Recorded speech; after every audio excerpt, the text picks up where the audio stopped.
제가 좋아하는 시 몇 개를 좀 짧게 한번 소개해 드리려고 가져왔어요.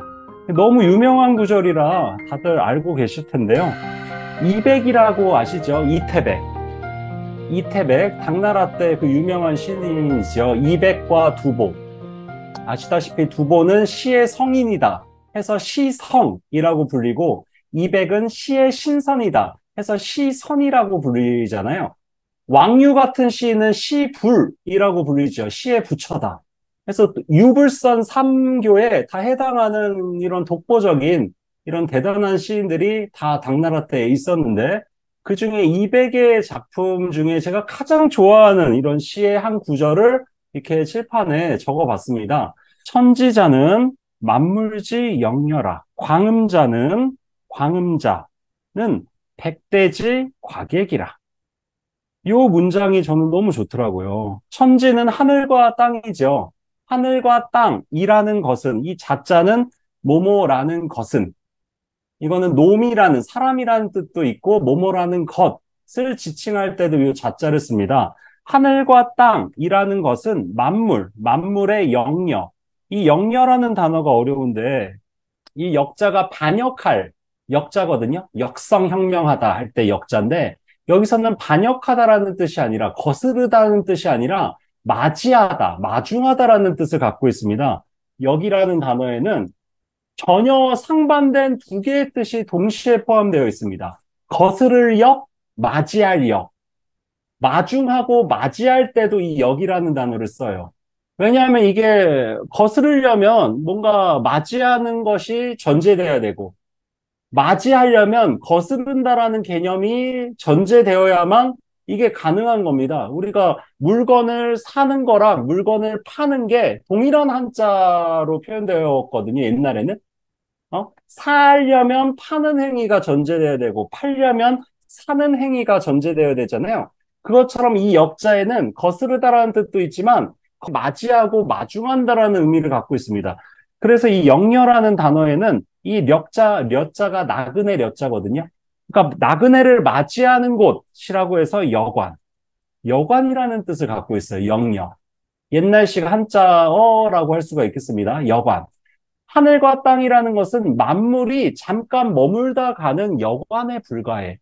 왜냐하면 이 만물은 잠깐 스쳐 지나가는 존재에 불과하다는 겁니다. 하늘과 땅이라는 이런 인간을 둘러싼 이런 자연 공간이라는 것은 이 세계에 존재하는 모든 삼라만상이 잠깐 머물다가 다 소멸되고 사라질 곳에 불과하다. 그러니까 저희가 지금 살아있지만, 제가 단언컨대 여기 있는 사람들은 다 죽어요.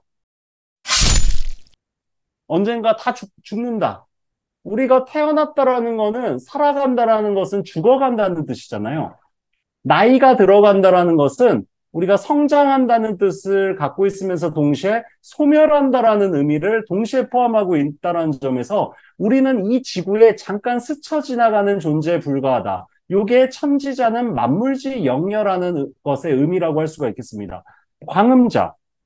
광음자도 쉬워요. 광자는 빛광자고, 음자는 그늘 음자잖아요. 빛과 그늘. 빛은 낮을 의미하고 그늘은 밤을 의미하죠. 다시 말해, 광음은 빛과 그늘, 낮과 밤, 이른바 시간이 낮과 밤으로 계속 교차하면서 변화하는 것을 가리킵니다. 위에서 하늘과 땅이라는 공간적 개념을 이야기하고 있다면, 밑에는 시간에 대해서 얘기하고 있죠. 공간이라는 것이 모든 만물이 잠깐 머물다 가는 곳에 불과한 것처럼, 시간이라는 것, 광음이라는 것 또한 백대지 과객이라. 백대라는 것은 뭐 엄청나게 많은 이런 시간이 계속 쌓이고 오버랩 되면서 흘러가는 이런 시간의 연속성을 표현한 개념입니다.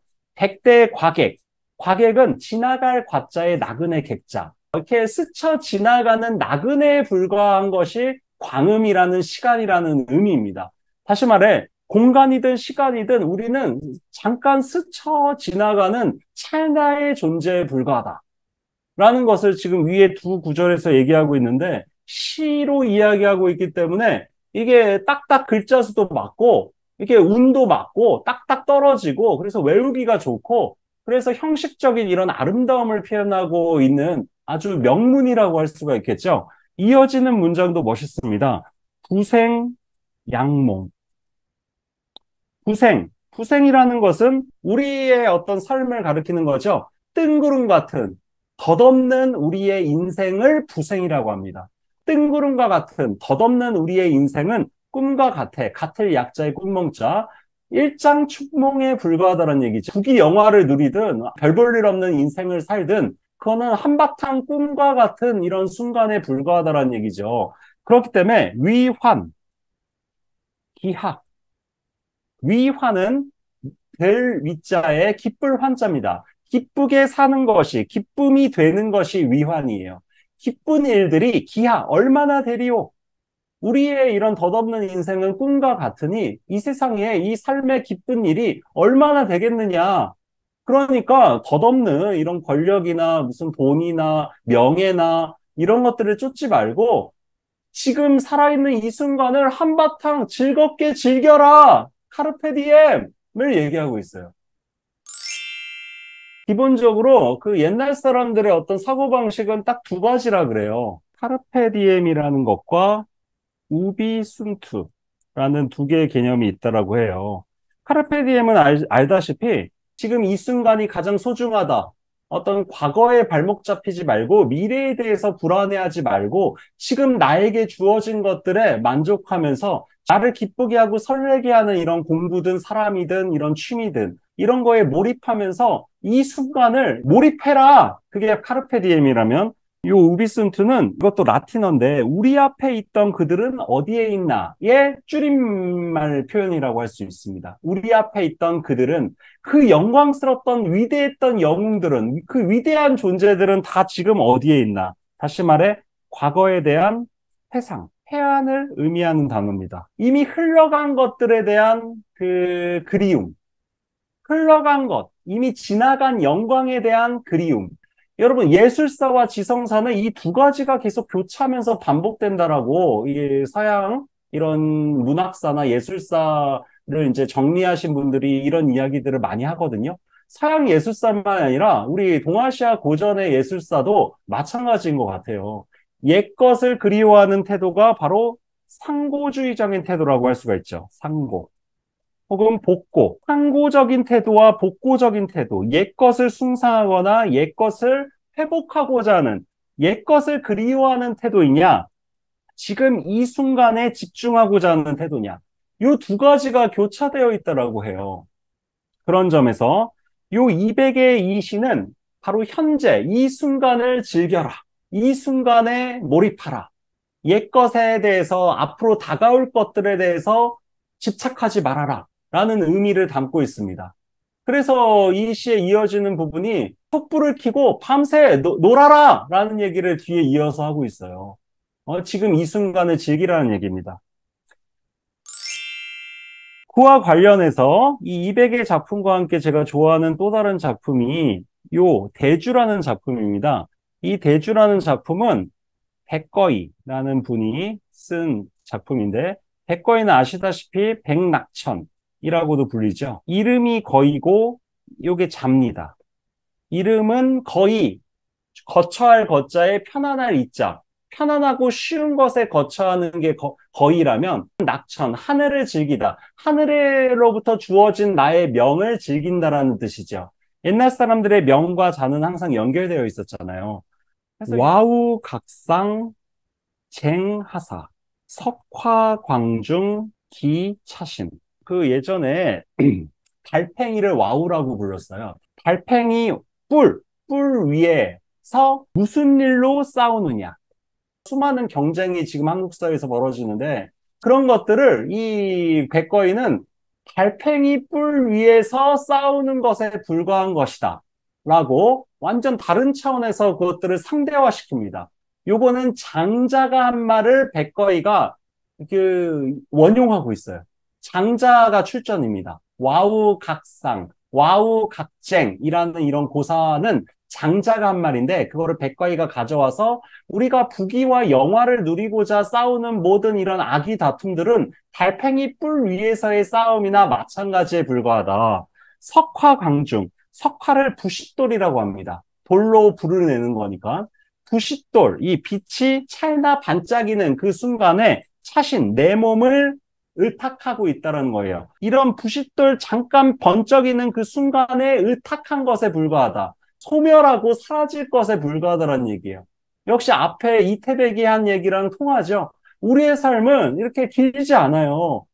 이런 미미하고 연약하고 나약한 존재라는 얘기를 지금 하고 있습니다. 그렇기 때문에 수부, 수빈, 차, 활락. 수부, 이게 따를 숫자입니다. 부유한 것에 따르든, 다시 말해 부유하든, 수빈, 가난하든, 그저, 활락, 즐길 뿐. 그저 내가 부유하면 부유한 대로 즐겁게 살고, 가난하면 가난한 대로 그저 즐겁게 살아야 된다는 얘기예요. 부유하다라고 해서 뭐 이렇게 가난한 사람 멸시할 것도 아니고, 가난하다고 해서 부유한 사람을 막 선망하면서 질시할 것도 아니고, 그냥 나에게 주어진 대로, 가난하면 가난한 대로, 부유하면 부유한 대로, 그저 즐기면서 살 뿐이다. 그러하니 불계구소, 입을 벌려서 웃지 않으면 이것은 바보에 불과하다. 그래서 지금 이 순간 즐겁게 웃으면서 왁자지껄 떠들면서 이 삶을 즐기라는 얘기입니다. 제목은 대주, 술을 대하다, 술을 마주하다, 술을 마주하며라는 작품인데 이것도 제가 참 좋아하는 작품입니다.